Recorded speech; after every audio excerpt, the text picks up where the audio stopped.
El libro de Hechos es la segunda parte de 2 volúmenes que hoy llamamos Lucas Hechos. Fueron escritos por el mismo autor, Lucas, quien era un colega que viajaba con Pablo.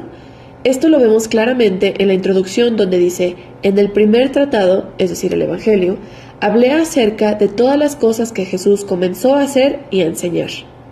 Aquí Lucas está dando una pista de lo que tratará el libro de Hechos. Volumen 1 trató de lo que Jesús comenzó a hacer y enseñar. Volumen 2 tratará de lo que Jesús continuó haciendo y enseñando, que nos lleva a un punto muy interesante acerca del nombre tradicional, más no original del libro, los Hechos de los Apóstoles. Aunque los diferentes apóstoles aparecen en las distintas historias del libro, el único personaje que une todas las historias de principio a fin es Jesús mismo, actuando directamente o a través del Espíritu, así que el nombre más correcto sería Los Hechos de Jesús y el Espíritu. La introducción del libro recuenta cómo un Jesús resucitado pasa alrededor de 40 días con los discípulos, enseñándoles acerca del reino de Dios. Esto nos conecta a la historia del Evangelio de Lucas, donde Jesús dice restaurar el reino de Dios en el mundo empezando por Israel. Hace un llamado a Israel a vivir bajo el reinado de Dios al seguirle, y es coronado rey al dar su vida y al vencer a la muerte con su amor. Así comienza el libro de Hechos, con el rey resucitado enseñando a sus discípulos sobre la vida y su reino. Les promete que su espíritu pronto vendrá a sumergirlos en su presencia, y esto cumple una de las principales esperanzas de profetas del Antiguo Testamento, que en el reino mesiánico el Espíritu de Dios vendría a habitar con el pueblo en un nuevo templo, y transformaría sus corazones. Así que Jesús dice que cuando esto pase, dará poder a los discípulos a ser testigos en Jerusalén, Judea, Samaria y hasta lo último de la tierra. Y haberles dicho estas cosas, Jesús es alzado en una nube, una imagen elaborada del libro de Daniel en el capítulo 7, que nos muestra cómo Jesús es coronado como un hijo de hombre quien fue reivindicado después de su sufrimiento y ahora tiene dominio eterno junto con Dios. Aquí Jesús promete que algún día volverá. Así el tema principal y el diseño del libro se revelan después de este primer capítulo. Esta una historia de Jesús guiando a su pueblo a través de su espíritu a salir al mundo, invitando a todas las naciones a vivir bajo su reinado. Y la historia comienza con este mensaje esparciéndose en Jerusalén, luego en Judea y Samaria, tierras cercanas de gente no judía, y de aquí a todas las naciones hasta lo último de la tierra. En este video solo nos enfocaremos en la primera mitad del libro. La sección enfocada en Jerusalén comienza con los discípulos de Jesús esperando el día de Pentecostés, cuando muchos judíos de todo el mundo estarían en la ciudad. El Espíritu Santo descendió a los discípulos como un viento recio, y algo como fuego aparece sobre sus cabezas, y juntos comienzan a contar historias de los grandes hechos de Dios. Todo esto en idiomas que ellos no conocían, pero la multitud que los rodeaba entendía perfectamente. Ahora, para ver lo que Lucas está enfatizando en esta historia, es crucial entender las raíces del Antiguo Testamento de donde provienen estas imágenes. Primero, vemos viento y fuego, que son una alusión directa a la presencia poderosa de Dios, como fuego llenando el tabernáculo y el templo.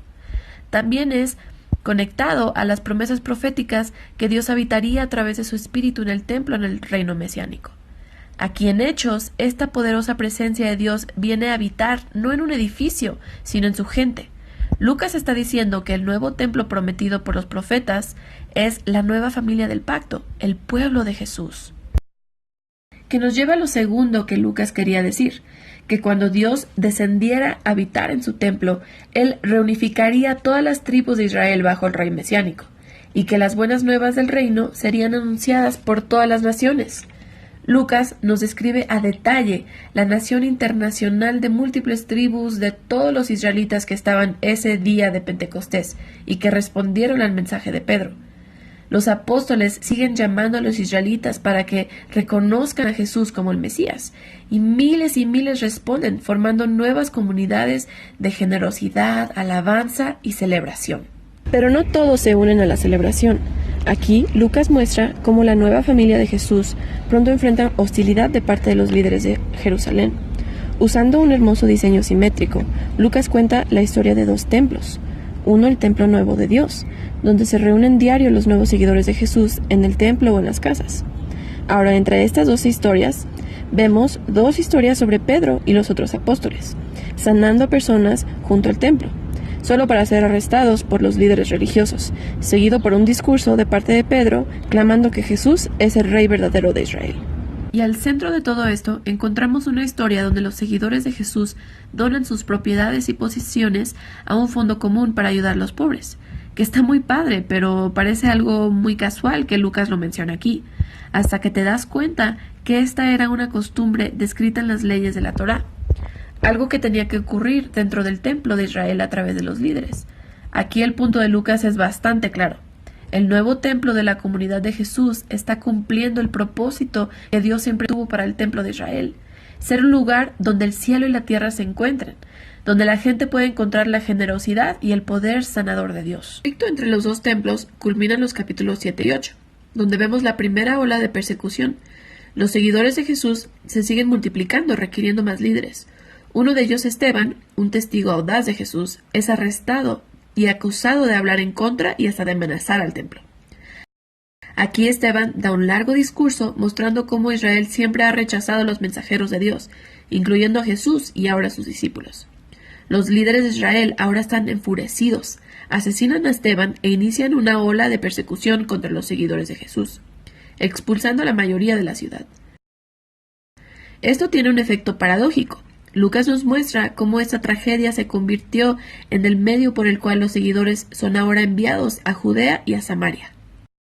En esta sección, Lucas ha recolectado varias historias que muestran cómo esta comunidad judía basada en Jerusalén se convierte en un movimiento multiétnico internacional.